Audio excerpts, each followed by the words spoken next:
IDG in the house. Larbi, how are you? Michelle, how are you? Very good. Very good. How are you doing, Michelle? Good. Thank you. Excellent.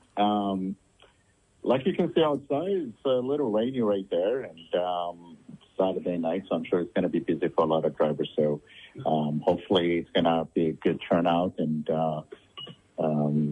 just please avoid confrontation with riders. And tonight I think we're going to dedicate a little talk about how to protect your account and how to avoid deactivation. And therefore, we want to talk a little bit about the new office, Michelle. And I think IDG did really well by creating an amazing center for all of the drivers to come in and have their education there, get a lot of issues with TLC, DMV, anything that is legal really solved there. And with the help of the team from, I would say, Tina, to Jackie, to Malik, to even Annalise, and don't forget our brothers, Pedro and Guillermo.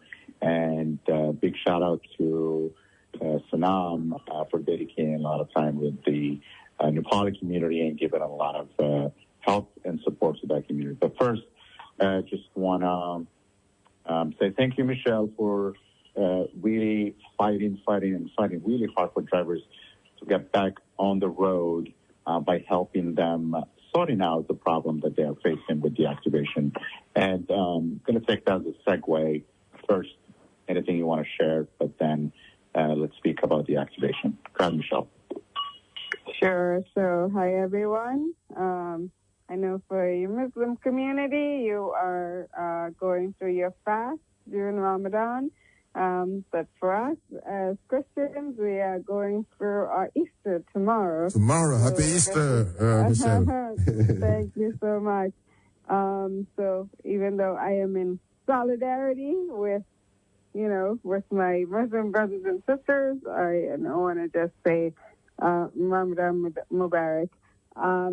So we are finally making some headway with Uber. Actually, they've gone through all of the cases that we presented to them.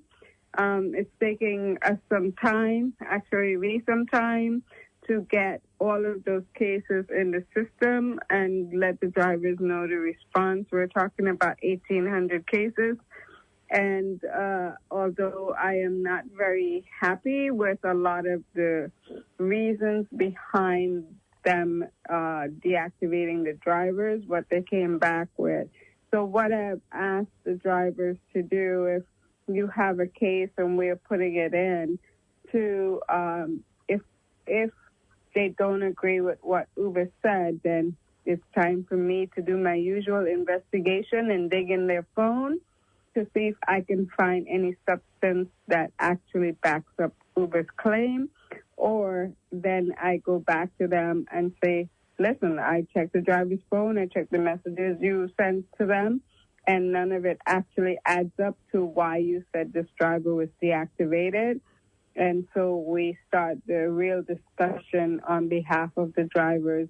We have gotten some drivers back on and, continue to fight for the drivers. Now we have more of a window and a faster response. So I don't want, I know that we all do their responsibilities for our own actions. And as I tell the driver, I can't help you if you're not straight with me. So when we are, continue to fight to get you back, we just always need each other to be honest about what it is really happened in the vehicle.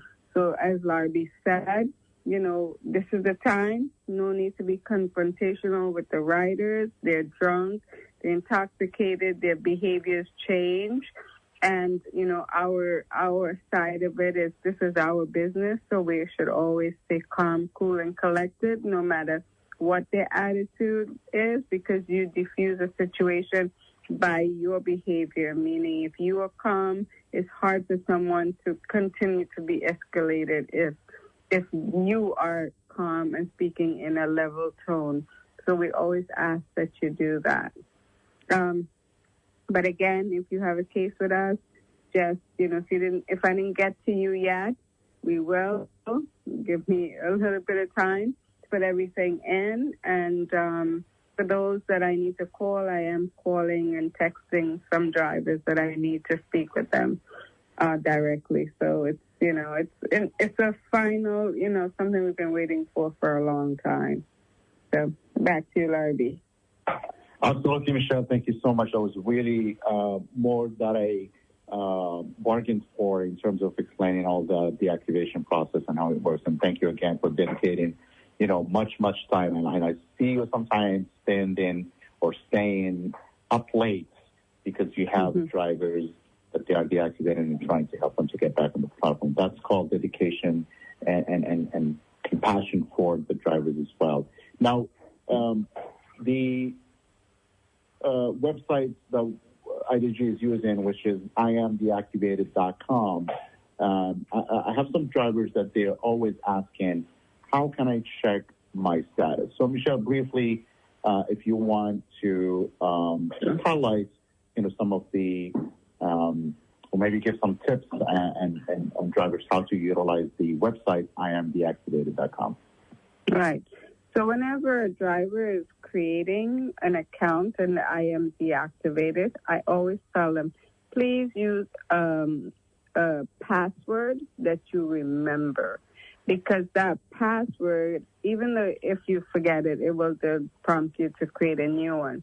But that password is your window to getting into the system. Now, whenever I do something on your account or your I am deactivated account, it will send a message to the driver in his email that says some action has been taken on your I am deactivated account, and it will show the case number, and they just press the case number, and it will bring them into the case, and then they'll see what the message is. It will be a message that says for the driver, and that message is what I'm sending from the response that I'm getting. Or if I have a question for the driver, if I can't reach them by phone, I'll send a message through the I am deactivated, and that is in their email. So please, if you have a case with us, check your emails. Look and see if you got anything from IDG.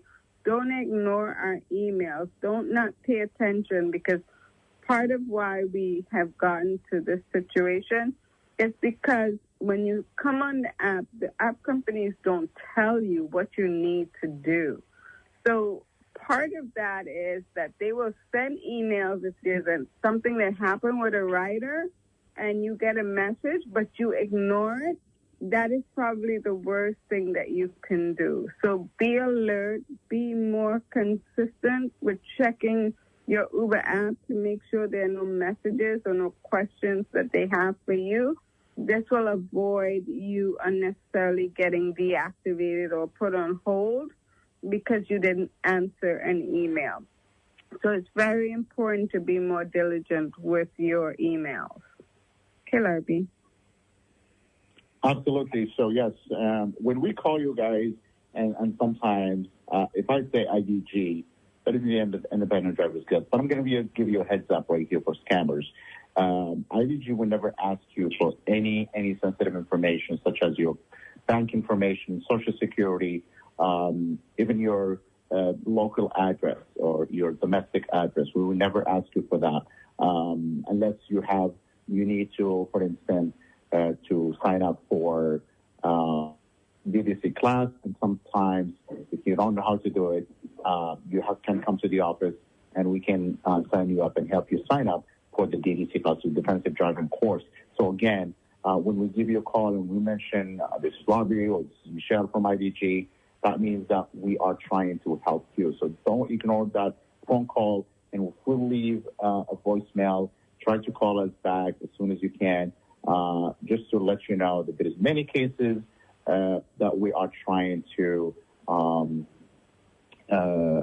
go through and work on So it is crucial and important for you not to waste any time, and actually give us a call back. But please pay attention to your emails where we ask for information. Please, please, please, just don't peruse the emails. Read them thoroughly, as they have many, many information and very important information that it's necessary for you to understand. So, Michelle, we're going to jump to the petition. Talk to us about the petition. I'm going to let you highlight the petition from A to Z, and why is it important for drivers to sign the petition. Go ahead, Michelle. Well, we just did an action 2 weeks ago, and that action was to address what's happening in our industry.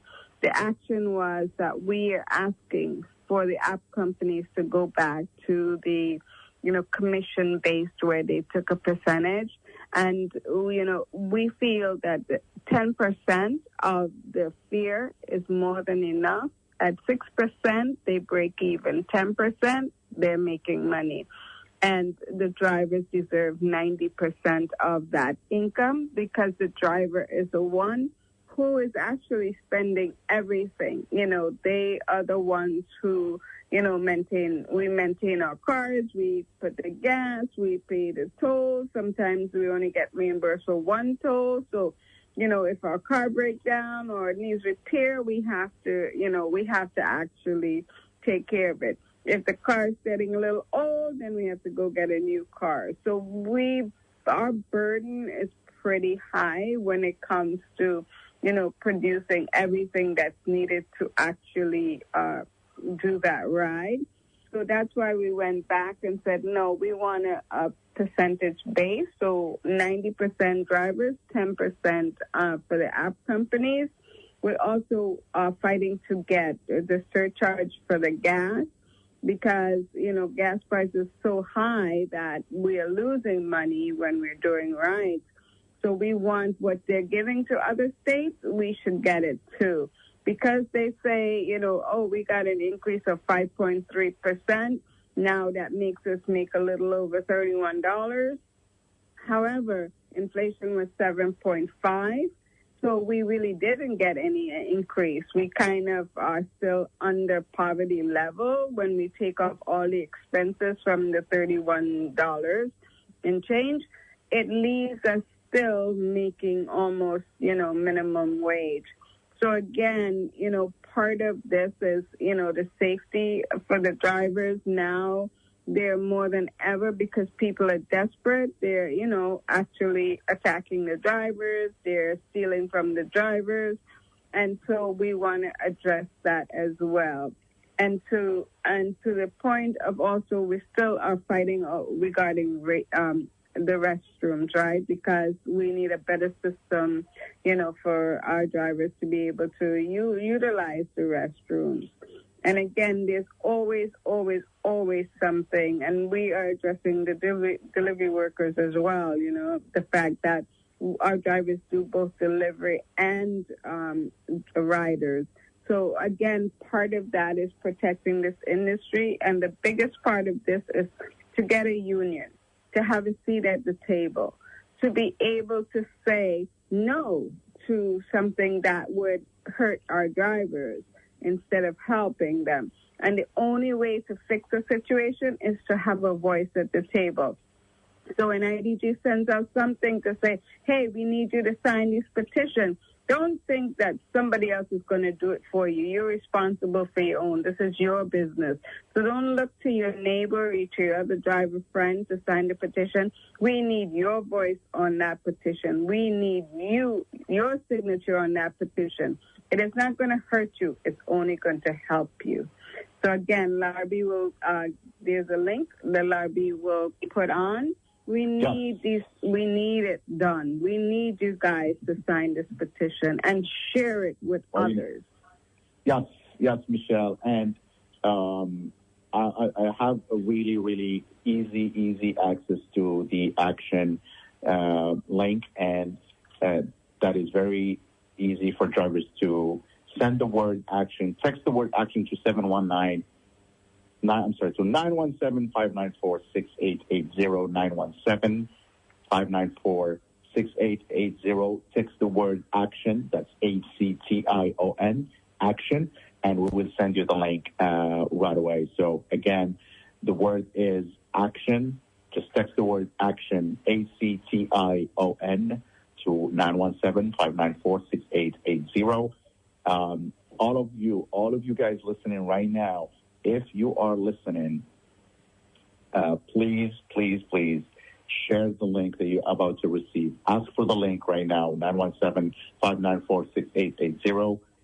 Type in the word or text the word action, and we will send you the link. I'm going to go back to Michelle, and Michelle, want a little bit, have a little discussion with you about the Justice for App Workers. What is it designed for? What is it does for the driver? And should the drivers join that coalition? Go ahead, Michelle. Sure. So absolutely. The Justice for App Workers is a bunch of different, about 9 groups right now. We're always, happy that when other groups join, because here's a louder voice, different communities, different organizations, both delivery and drivers, coming together to say, listen, we need real change. And we need change in the industry. We need change of how we are dealt with.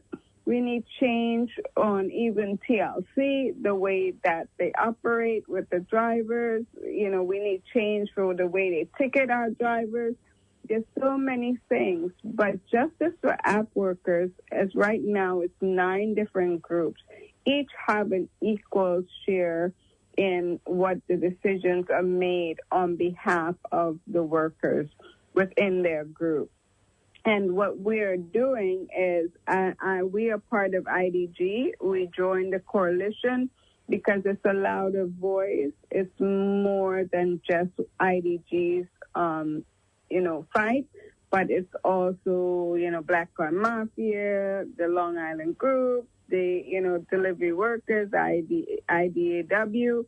It's, just so many groups that said we are behind the need for change. We are behind the need to unionize. We are behind the need to get better wages.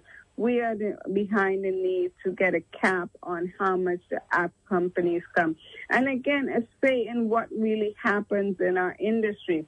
We are behind it because we want more protection for both our delivery workers and our drivers. So again, Justice for App Workers is meant to bring more awareness to the plight of drivers and delivery workers. So, part of that caravan was the second action actually done by Justice for App Workers with regard to letting the public, letting the legislators know, letting TLC know, letting all of your different groups, and each one of you have a councilman or a senator, or we need you guys to start talking to them, and if you do